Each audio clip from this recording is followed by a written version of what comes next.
Welcome back. So it is another attempt to see how we can just proceed with the PowerPoint presentation online YouTube. Here is where we left in the last session. We were talking about the sectioning of the ultramicrotomy, and in that we have just discussed about how to prepare the specimen for electron microscope experiment. So if you recollect back, what we required for this job to be done is the four-step process. One, the sample must be thin. Second, the sample must be free from water. Then there should be at least dynamism present, and then the contrast should be added.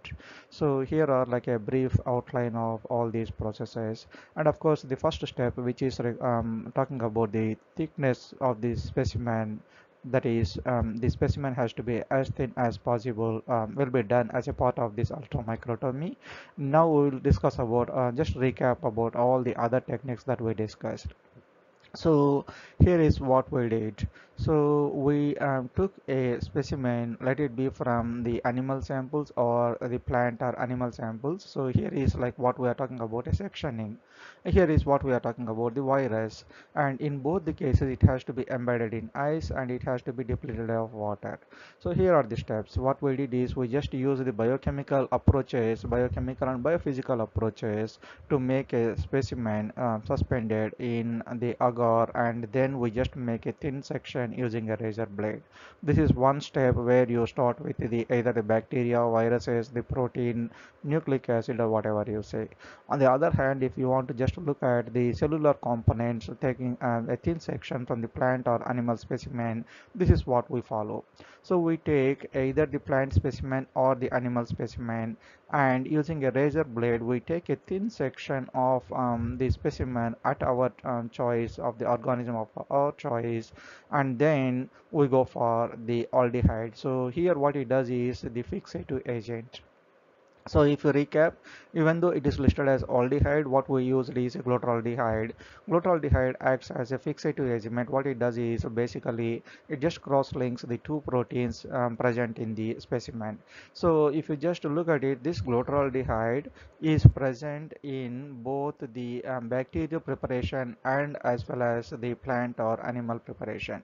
So that means by the time the specimen is here, the fixation mechanism is taken care.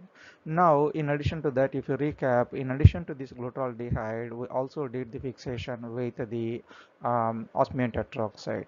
So that we'll discuss about here. So what we did is while moving from the glutaraldehyde to the osmium tetroxide, we did a wash. This wash is basically meant for removing the excess of the glutaraldehyde so that the next process is focused on the osmium tetroxide or whatever the process that we are going to work on.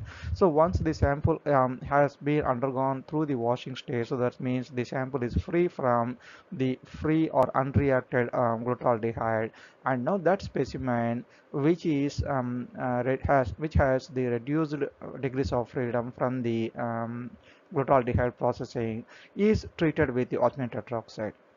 So this osmium tetroxide has a dual purpose here. One, it is going to do the fixative agent job, and second, it is also giving us the contrast because of the presence of the osmium here. The osmium, being a heavy metal, can add contrast to the specimen when you take the EM experiment. Now, the fixative process of the osmium tetroxide is basically focused on the osmium tetroxide ability to cross-link the lipids. So now once this osmium tetroxide fixation is done, of course we do the washing, and then we take it to a series of what is called the dehydration process. So here what we do is we treat the specimen after fixation both with glutaraldehyde and osmium tetroxide with a series of the ethanol content. So as you can see here, it is moved from 20 to 100% in gradual steps. Thereby we just remove all the water content in a slow process, so that by the time we just finish all the like 100% ethanol exchange, the water must have been just removed as a process of this successive reduction. Now once this process is done, we go back here and replace the ethanol with the propylene oxide. The reason why we have chosen a propylene oxide is the resin is dissolved in the propylene oxide. So once the ethanol is replaced with the propylene oxide, again the same process is repeated with the resin content in increasing order. So by the time we just come here, the sample is suspended in complete resin. So if you just go back here, step by step, we did the fixation process and then the dehydration process, and then now the specimen is completely embedded in the resin. Now in this stage, the specimen is kept in the oven, where the specimen, like it is a small boat, the specimen is kept in a small boat. This boat is kept in a oven where the specimen will be heated to a slight temperature, let us say 60 Celsius. So in that case, the resin which is heated to 60 Celsius, when it is just brought back to the room temperature, it cools down and forms a solid. So in that solid, what happens is the specimen, which is fixative properties and the dehydration process undergone, is embedded in the solid ice. So that means at the end of the whole process, what we get is the specimen, as you can see a thin line here, or maybe this thin line. This thin line is suspended in a solid matrix made of the resin, and this is the precursor for the ultramicrotomy. Here is a picture of the ultramicrotome.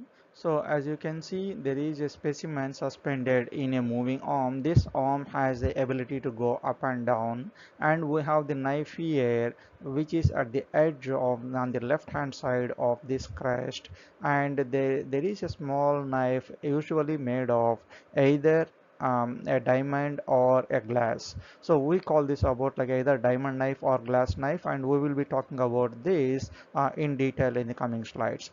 So what it does is this knife has the ability to make thin sections that is just of the specimen that is just fixed to the moving arm.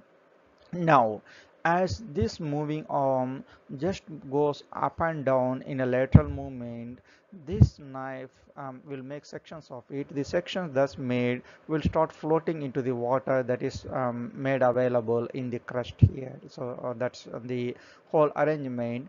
And as you can see, the whole arrangement is under the focus of a microscope here, the binoculars. So these binoculars, or the small microscope, tabletop microscope I can call it. So this will help us to see, monitor the thickness of the specimen that you are monitoring. So as we discussed in the class again, the thickness of the specimen leaves its signature in the color of the fringe that is lying around it. So basically what we look for through this microscope is a small silver line around the specimen. So a silver line around the specimen is an indication that the specimen thickness is a suitable range that is required for electron microscope experiment. So that means you continue this adjusting process until you see the lining around the sections that you are seeing in the water trough to have a silver color. So now the question is, yeah, now we have an arrangement how to just monitor whether the thickness that we are getting is of right dimension or not. Next question is how to make the thickness available for the sectioning process. That is done by either moving this arm towards it or moving the knife towards it. So as you recollect, this is the best analogy that we discussed in the class, the vegetable chopping. So just imagine a knife here and a carrot, or maybe carrot here and the knife here. So what we do is when you move the specimen up and down, the knife has to go forward, or when you at the same time the specimen moving up and down, it also has to make a lateral movement. So now here there are two movements at this specimen. The specimen is making a lateral movement and also making a longitudinal movement. The lateral movement helps us to get the sections, and the longitudinal movement helps us to control the thickness of it. If you just move the specimen holder at a faster rate, the sections that you are going to get are thicker. If you make it at a slower rate, the sections that you are going to see at this section is thinner. So that means the thickness of the sections that you are going to collect here in the trough of this knife arrangement depends on the longitudinal movement of this. Then what controls the movement of this, the accuracy or the uniformity of the specimen? So what we do is we have two controls of this, and for these two controls we have several wheels arranged here, and I'm going to send you a video right after this where you can actually see the entire ultramicrotome in action. So basically what this arrangement does is we suspend the specimen that is just embedded in the boat in the earlier process in this place, and then we let have a knife here, let it be a diamond knife or the glass knife, and we will have like a two kinds of movement in the specimen arm here, the lateral movement and the horizontal movement.